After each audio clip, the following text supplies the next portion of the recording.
Hi, അപ്പോൾ എല്ലാവർക്കും പുതിയൊരു വീഡിയോയിലേക്ക് സ്വാഗതം. എനിക്ക് വാഴയില കിട്ടിയിട്ടുണ്ട്. വാഴയില എന്നും എനിക്കൊരു വീക്ക്നെസ്സാണ്. അപ്പോൾ ഇന്ന് വാഴയിലയിൽ ചമ്മന്തിച്ചോറ് ഉണ്ടാക്കാമെന്ന് വിചാരിച്ചു. നല്ല നെത്തോലി കരുവാടിൻ്റെ ചമ്മന്തിയും അതിനകത്ത് ചോറൊക്കെ ഇട്ടിട്ട് പൊളിയായിരിക്കും. എൻ്റെ വായിലൊക്കെ വെള്ളം വരുന്നു. നോക്കാം. ഇപ്പോൾ സമയം ഏകദേശം 3 മണിയായിട്ടുണ്ട്. വൈകുന്നേരം ഉച്ചയ്ക്ക് ആഹാരം കഴിച്ചിട്ടില്ല, ചോട്ടും ഉറങ്ങി. പിന്നെ അടുത്ത് ചമ്മന്തിച്ചോറുണ്ടാക്കാം. അപ്പോൾ ബായോ. അപ്പോൾ കഴുകിയെടുത്ത കരുവാട് നമുക്ക് പാനിലിട്ട് നന്നായിട്ടൊന്ന് മൂപ്പിച്ചെടുക്കാം. അതിൻ്റെ ആ വെള്ളമയൊക്കെ മാറിയതിന് ശേഷം തേങ്ങയും നല്ലോണം ഒന്ന് മൂപ്പിച്ചെടുക്കാം. അതിലേക്ക് പിന്നെ നമുക്ക് മിക്സിയുടെ ജാറിലേക്ക് ഇട്ടിട്ട് അതിനകത്തേക്ക് ആവശ്യത്തിന് മുളക് പൊടി, പിന്നെ ഇഞ്ചി,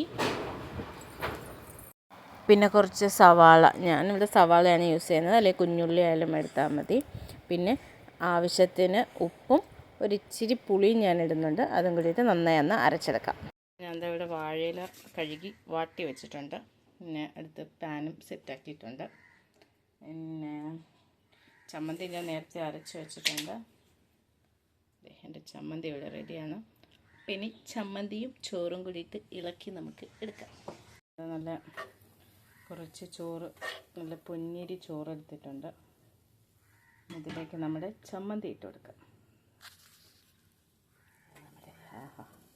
നല്ല അടിപൊളി നെത്തോലി ചമ്മന്തിയാണ്. ഇത് നമുക്ക് നന്നായിട്ടൊന്ന് മിക്സ് ചെയ്തെടുക്കാം.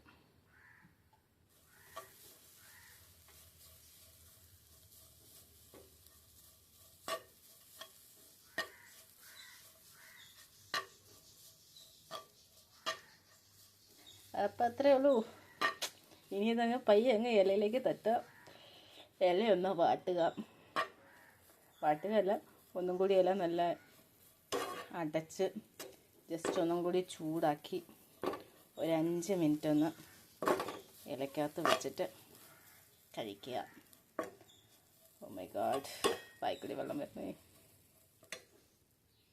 പിന്നെ ഇതാ ഈ സാധനത്തിന് അങ്ങനെ എടുത്ത് ഞാൻ ഈ വാഴയിലോട്ടങ്ങ് തട്ടുകയാണ്.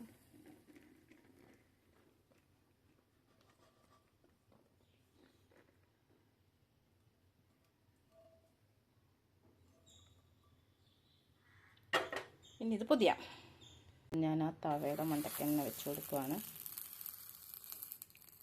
ഇനി തവ അങ്ങ് ഓഫ് ചെയ്ത് കൊടുക്കാം. ഇനി ഒരു 5 മിനിറ്റ് ഇത് ഇവിടെ തന്നെ ഇങ്ങനെ ഇരിക്കട്ടെ. അപ്പോൾ 5 മിനിറ്റ് കഴിഞ്ഞു. ഞാൻ എൻ്റെ വാഴയില ഓപ്പൺ ചെയ്യാൻ പോവാണ്. നല്ല മണമുണ്ട്. ആ ഇല വാട്ടിയതിൻ്റെയും ആ ചമ്മന്തി ചോറിൻ്റെയും നല്ല മണം വരുന്നുണ്ട്. വേറെ ഒന്നും വേണ്ട ഇതിൻ്റെ കൂടെ കഴിക്കാൻ. വേണമെങ്കിൽ ഒരു അച്ചാറോ അല്ലെങ്കിൽ ഇച്ചിരി തൈരൊക്കെ ഒഴിച്ച് കഴിക്കാൻ സൂപ്പറായിരിക്കും. അപ്പോൾ എല്ലാവരും ഒന്ന് ട്രൈ ചെയ്ത് നോക്കൂ. അപ്പോൾ അടുത്ത വീഡിയോ ആയിട്ട് പിന്നെ വരാം. ബൈ.